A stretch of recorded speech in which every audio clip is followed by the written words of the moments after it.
Hey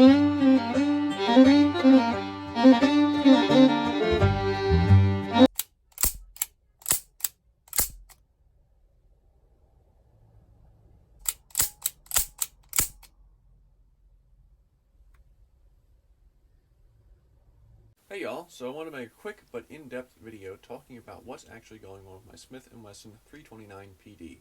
For anybody that saw the Instagram, Facebook, YouTube posts, videos, I did a couple small things about it, you might notice there's an issue with the trigger resetting. So I wanted to give a little more detail on that, go a little more in depth, and hopefully dispel a couple rumors.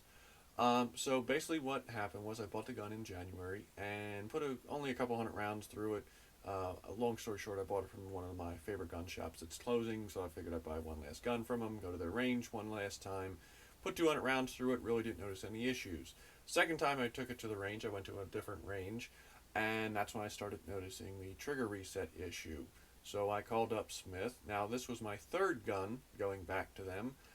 First mechanical failure, but or defect. I guess it's technically probably not anything broken, just another factory defect.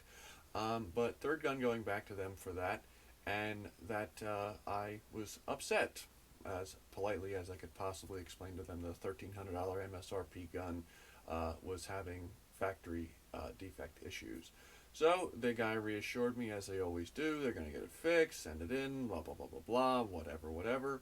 Gun goes in, they have it about 3 weeks, and I get it back, which to their credit, 3 weeks is actually pretty good considering some of their lead times. There's been times it's taken almost 2 full months to get a gun back, so I'll give it to them. They got it out quick. There was 2 cosmetic issues on the gun, small, minor. They apparently can't laser engrave straight, and there was a nick in the barrel. That got fixed, kind of, sort of. I won't get into that, doesn't matter. And I had hoped the trigger was fixed. So I took the gun to the range, and by this time we were into late January, and the Corona thing, I think around then it was just starting to buzz up, so people were already talking, but hadn't really hit the U.S. yet.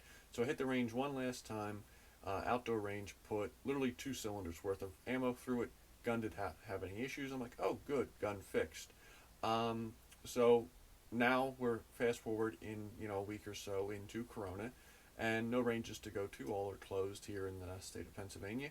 So I was doing some dry fire practice, and that's when I realized the issue was still there. Now I'm going to stop and mention for a sec, that gun is dry fire safe. I know a lot of people questioned that, and I want to explain. See this gun here? And this is new, but it looks old. That's a hammer mounted firing pin. That you really don't want to dry fire. Modern revolvers, for the most part, are frame mounted firing pins and are designed to be dry fired.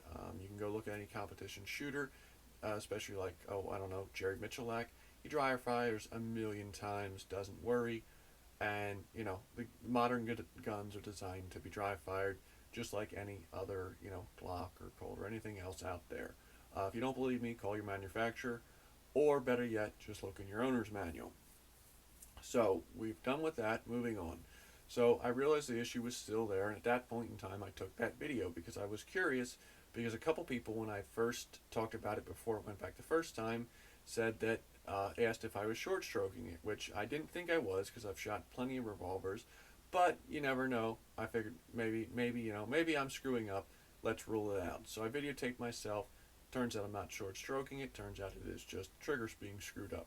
So the first time they replaced the sear in the gun, but this time when I showed people the video, a lot of people said that it was the rebound slide or the spring, which would kind of make sense considering it's not rebounding that very well.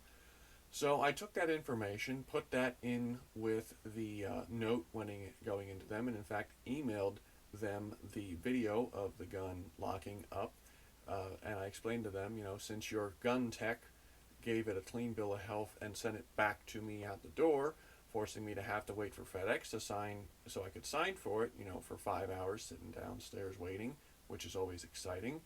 That, I really wanted to make sure that this gun gets fixed correctly this time. And they have once again reassured me, as they always do, that they will take extra special care to ensure that that gun doesn't come back to me broken. So at this point, it's a waiting game. Gun went back, I guess, the end of last week. So I guess we're now full another week. So they've had it about a week now. Oh no, I'm sorry, they got it Monday. So Monday will be a week, and I guess I'm waiting and seeing. Now, sadly, with all of this, with this being the third gun from them that's had factory defects, and there's a large amount of videos out on the internet and pictures and everything else, and people in forums talking about how many quality control issues Smith is having. The new modern Smith and Wesson, or should I say American Outdoors Unlimited, or whatever the hell the company's called. I'm kind of making some decisions about Smith. I'm going to wait until I get this back before I do a final video. But long story short, you might not see too many new Smiths for review. But I'm still waiting to decide on that. But yeah, that's kind of a quick, in-depth video on what's happening with the gun. I'm hoping I get it back fixed, because I really do like it. It is a really cool design, being the lightest 44 Magnum pretty much on the planet at this point. But yeah, so that's my video. If you have any questions, feel free to ask them, and have a good day.